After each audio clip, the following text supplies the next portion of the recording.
فرمایا کہ ان فی اختلاف اللیل والنہار وما خلق اللہ فی السماوات والارض لآیات لقوم یتقون، اور بے شک رات اور دن کا بدلتا آنا اور جو کچھ اللہ تعالیٰ نے آسمانوں اور زمینوں میں پیدا کیا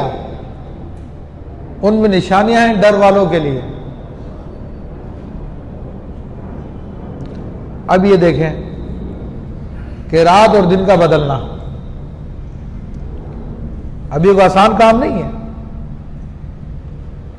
رات ہو جانا اور دن ہو جانا۔ ہم دیکھ تو سب کچھ رہے کہ ہو رہا ہے سب کچھ، مگر عزیزان محترم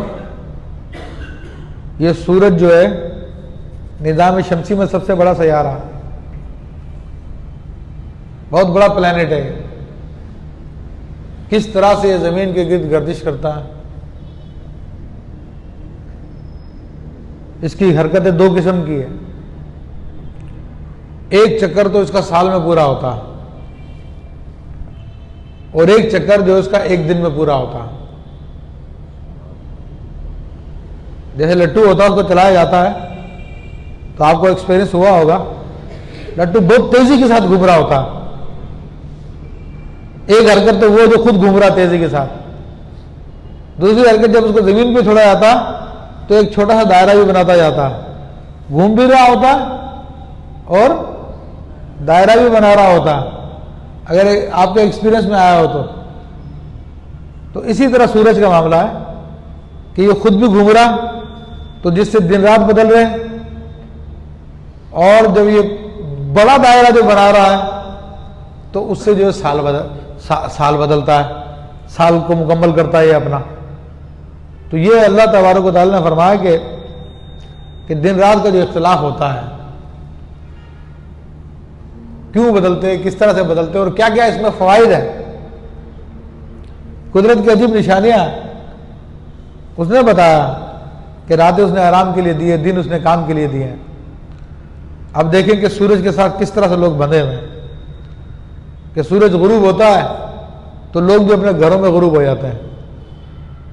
اور ساری رات آرام کرتے ہیں، اور جب سورج نکلنے کا ٹائم ہوتا ہے اچھا اس ٹائم رات میں جا کے دیکھو تو روڈوں پہ سناٹا ہوتا ہے، بہت کم لوگ ہوتے ہیں جو اس وقت روڈ پہ نکلے ہوتے ہیں، دور دور تک لوگ نظر نہیں آتے، اور جب صبح اٹھتے ہیں تو سورج جوں جوں چڑھتا جاتا ہے ہنگامہ زندگی بڑھتا چلا جاتا ہے، پھر یہ کیفیت ہوتی ہے روڈوں پہ چلنے کے لیے جگہ نہیں ہوتی ہے۔ یہ سارے کے سارے معاملات ہیں، پھر چاند کا ظاہر ہونا، دن کا آنا، رات کا آنا، یہ کون کر رہا ہے اتنے سارے کام، اور بڑے سسٹمیٹک طریقے سے سارے کام ہو رہے ہیں، خود بخود ہو رہا ہے۔ وما خلق اللہ فی السماوات والارض، اور زمین آسمان میں اللہ نے جو کچھ پیدا کیا ہے، رات اور دن کا بدلنا اور زمین آسمان میں اللہ کی جو بھی مخلوقات ہیں وہ سب کے سب نشانیاں ہیں ڈر والوں کے لیے، یعنی جو فکر کرتے ہیں اور اپنی فکر میں غلطیوں سے بچتے ہیں، ان غلطیوں سے بچنے والوں کے لیے نشانیاں ہیں۔ یہ کہنا کہ خود بخود بن گیا، یہ بھی پاسبل نہیں ہے، کیونکہ امام اعظم ابو حنیفہ رحمۃ اللہ علیہ سے دہریے لوگ مناظرہ کرنے کے لیے آئے کہ ربوبیت کا انکار کرتے تھے، خدا کی الوہیت کا انکار کرتے تھے۔ اسلام کے عقیدے کے مطابق تو اللہ نے سب کچھ پیدا کیا ہے، اور وہ لوگ دلائل کے ساتھ بات کرنے آئے تھے امام اعظم سے۔ تو امام اعظم نے فرمایا کہ مناظرہ شروع کرنے سے پہلے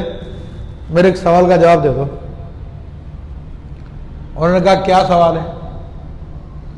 کہا کہ ایک کشتی ہے جو دریا دجلہ پہ جاتی ہے، خود بخود چلتی ہے اور وہاں سے مچھلیاں پکڑتی ہے خود بخود،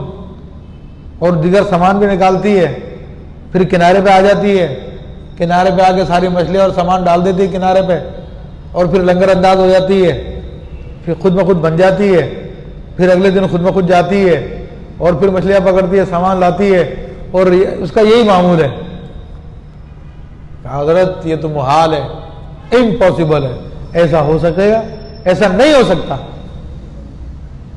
کہ کوئی کشتی خود بخود یہ سارے کام کر رہی ہو۔ آپ نے فرمایا ایک چھوٹی سی کشتی خود میں خود یہ کام نہیں کر سکتی، تو پوری کی پوری کائنات جو چل رہی ہے یہ خود میں خود کیسے چل سکتی ہے؟ اس کو بھی تو کوئی چلانے والا ہوگا نا، جو سارے کے سارے کام ظہور میں آ رہے ہیں۔ ہر چیز خدا کا پتہ دے رہی ہے،